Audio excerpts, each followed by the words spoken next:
Hi, I'm Nikita Upreti, and today I have with me the founder and CEO of WebEngage. It's a Mumbai-based startup, and they started with a web annotation tool and later pivoted into a customer engagement tool, and sometime back raised their first round of funding from Indian Angel Network.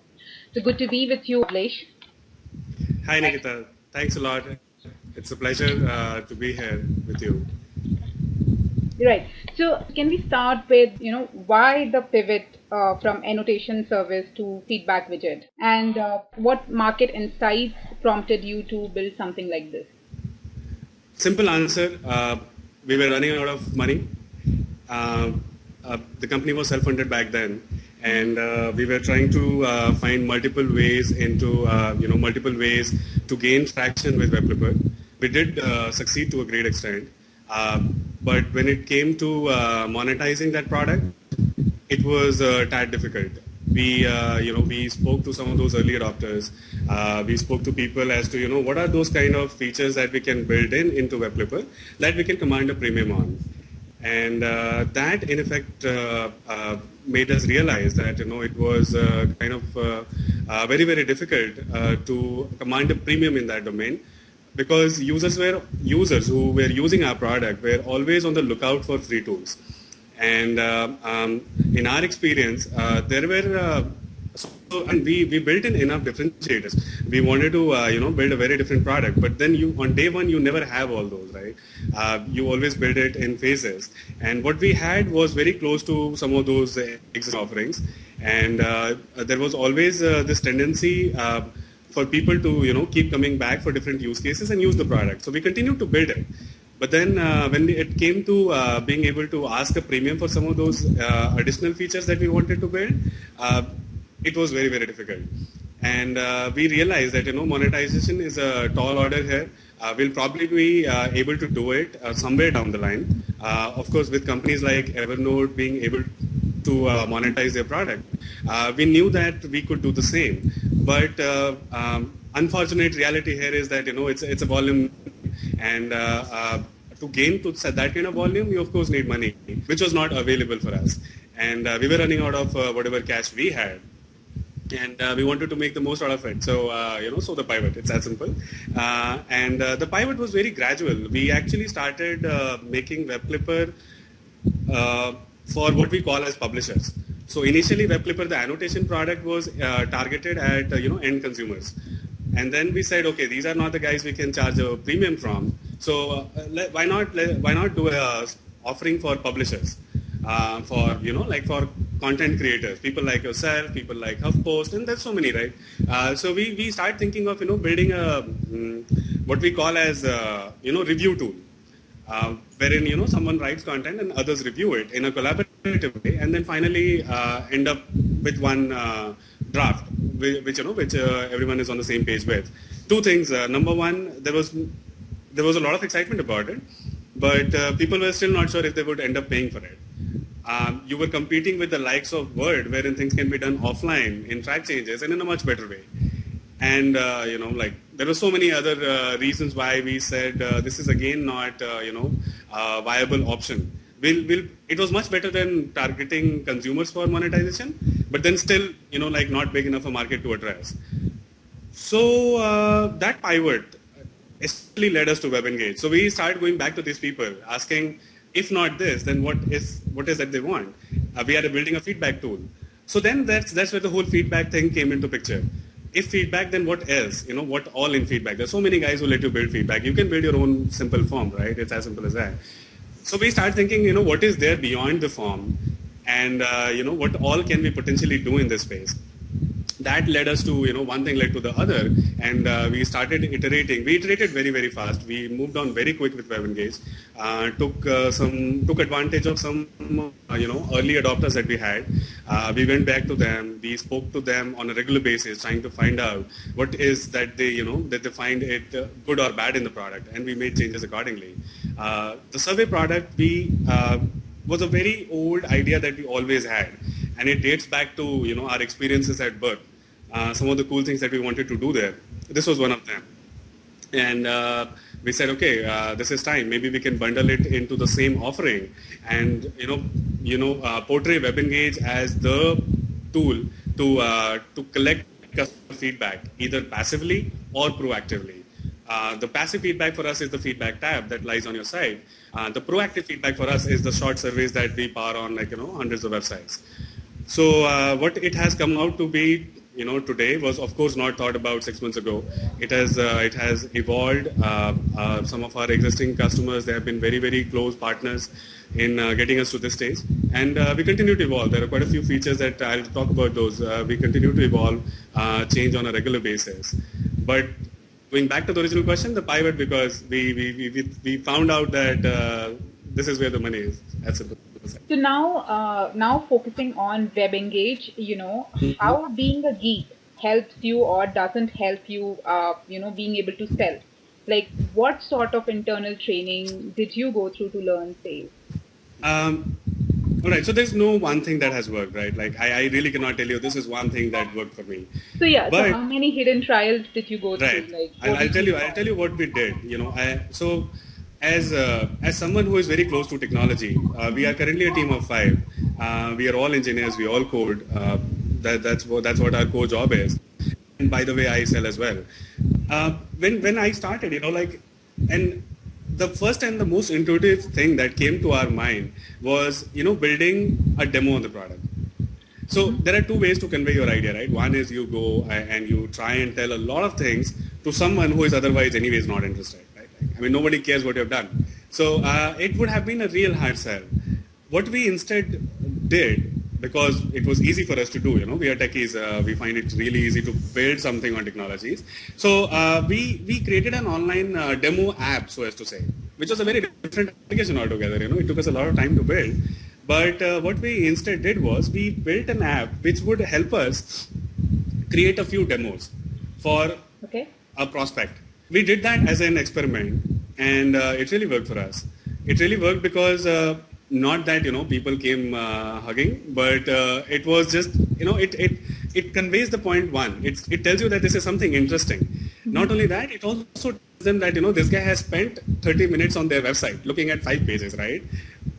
It's all about humans, right? So they appreciate that gesture. They appreciate that fact that someone is actually spending 30 minutes on their site trying to figure out what works for them. And then we had these surveys which were contextual to the line of business they were in. So yeah, that's how we started approaching the whole sales exercise. It was a pure demo app that we built. Now, whatever you want to call it, technical sales, you want to call it just online demo, you want to call it whatever you want. The point is that that actually gave us a lot of eyeballs. Okay. Those links, they started floating around. Okay. It doesn't immediately help, of course. No one immediately says, okay, I just want it, because for SaaS apps, what we have realized, there is this whole factor of trust, and for bigger players to start using it, that has to be earned. That has to be earned first before you can command to be on, let's say, yatras and play trips of the world. So we had to build that respect first. We had to earn that first, and that happened by targeting a slightly smaller businesses, the second-run businesses.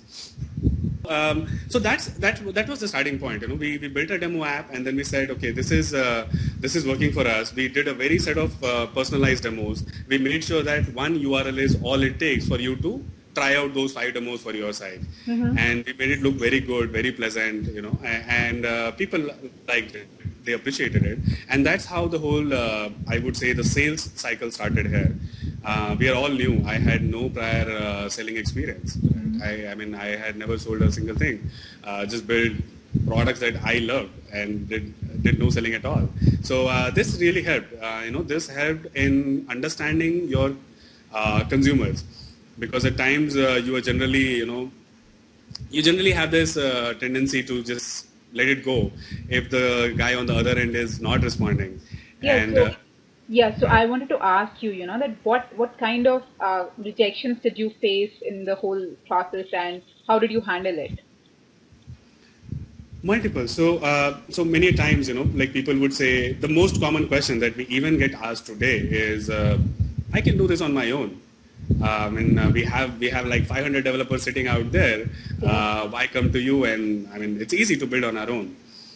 So This is the most common asked question, Yeah, because to Indians are used to this kind of attitude, right? So that right. that was my next question. That how do you deal with such people? Like, what do people come up with things like what you just mentioned? So, how do Right. you go about such negotiation process?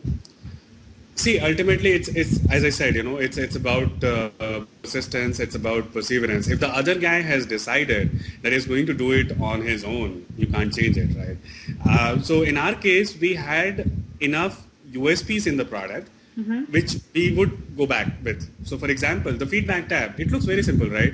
Any feedback tab for my site is just, it's a feedback form, end of the day. I can get these 5 fields coded and it'll come to me as an email, done with it, right? There are only few things that you can tell them, centralized, distributed, easy to plug and play, but I mean, so it's not it's not a great value add for them if they have already decided that they don't want to use it. In Okay. surveys, it was the other way around. So with surveys, we did something very, very valuable. So for example, you would know, right? Our surveys can be targeted on your website in multiple ways. Right. So, and what we have done is, built it as a plug and play platform. So for people, it becomes much more easy. Your marketers, your product managers, people don't need to change any code on the site. Okay. That's what the whole utility of the tool is about, right? So there is a dashboard. You come in, you choose what you want, and it goes live on your site without any single line of code change. Okay. So you put the developer out, right? Like you control it from a marketer standpoint, from a product manager standpoint.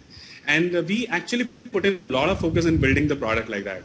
As much technology intensive it is, we wanted to keep the integration as layman as possible. Okay. And we have succeeded to a great extent. So we always went back with this answer for that kind of a question, and then there were several other questions, right? I mean, why I want this hosted inside my thing, like we don't trust SaaS, and there's been so many lame questions which some we chose not to answer, some we just chose to move on. Some, of course, they were genuine ones. So they were not only questions, but they were also feedback for us. So we took it in good faith. We enhanced the product. We went back to them. Okay, now we have it. What do you say now? And we actually converted a few based on that. So that has been the strategy so far. Okay. And how is selling to Indian customers different from selling to, say, an American? And and what are your learnings and experience? And what are your learnings and experience with both the customers? So quite a few differences. One, the Indian customer doesn't try it without you asking, and even with you asking, he wouldn't. So you're supposed to give a demo. The guys in the US or the UK or Europe for that matter, they would just do it on their own. They would come, try it out. If they like it, they would start using it. If they did not, they also end up giving you feedback as to these are the two things I was looking for and it's not there. Why? And it helps us. It helps us. Even if they don't end up converting, even if they don't end up using, they actually leave some good feedback behind. Right. So this is one big difference. Second difference, the cost of working with an Indian customer is very high. Trying to close, so it's a SaaS product, right? You come, sign up, and you get a widget code. It goes onto your site, and you're live. 5 minutes is all it takes. Okay. Wishful thinking doesn't happen with most Indian companies. So it goes into that long cycle of legal contracts, agreements, like payment terms and God knows whatnot. And it on an average, it takes me a month to close with most of these. Indian customers. On top of the fact that they like the tool very much. So they have a strong liking. They want to use it right now. And starting then, it takes us almost a month and a half to close with most of these big names that we kind of showcase on our site today. Okay. And like you mentioned, when it comes to SaaS selling, customers do ask companies to build customized features, So how do you say no to them if need be? So we set the expectations right in our agreement phase itself. So we very clearly outline that this is the product that is on offer. There is no service other than support that you get. So it's a hardcore product game, hardcore platform game. You come to the site, you use it the way you want to, and I mean it's your platform, it's your data. Dice and slice in whatever way. Feature request we are open with. So features that you want inside WebEngage, feel free to tell us. If it falls in the roadmap, we'll definitely do it. We'll prioritize and do it. If it does not, we'll just politely say sorry. And we set that expectations very, very upfront. Anything outside WebEngage, we don't do for anyone, and that's in the contract. And we don't really engage with people who want us to do some of those. It doesn't make sense. We're a small company, 5-member team. We are better off doing WebEngage than anything else. It takes away focus. Even though some big money was thrown at us for doing some of these customized things, but we chose not to. So that's just it. Just comes your way when you have to find a solution to it. Okay. So Avlish, you can answer this question if you're comfortable, but how did you decide on the pricing of your products? Tricky question. So, it's very difficult. So what we did was, I'll tell you, in our case,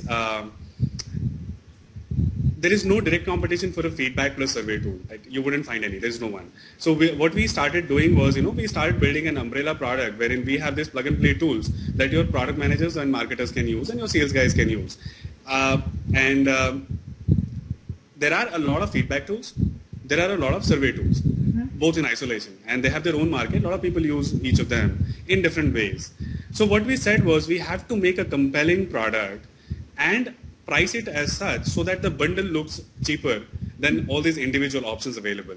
Okay. And we did a lot of research on existing players. We saw how they are priced globally. We wanted to do a global, we wanted to compete on the global scale in terms of pricing. So we looked at some of these existing guys. We looked at how they price their products, and we came up with this version 1 of what our pricing tentatively would be. And then after that, we went to our existing customers of different kinds, like small businesses, the larger ones. We had very few then. We just threw the number at them, saying whether they would be comfortable with this number for their kind of usage. Most of them came back with saying yes. Some had few questions. Some were like shot in the air. So ultimately, it's just you who decides what is the right way to price your product. And based on whatever feedback we received, we changed the numbers a bit, and we just said, okay, this is what we want.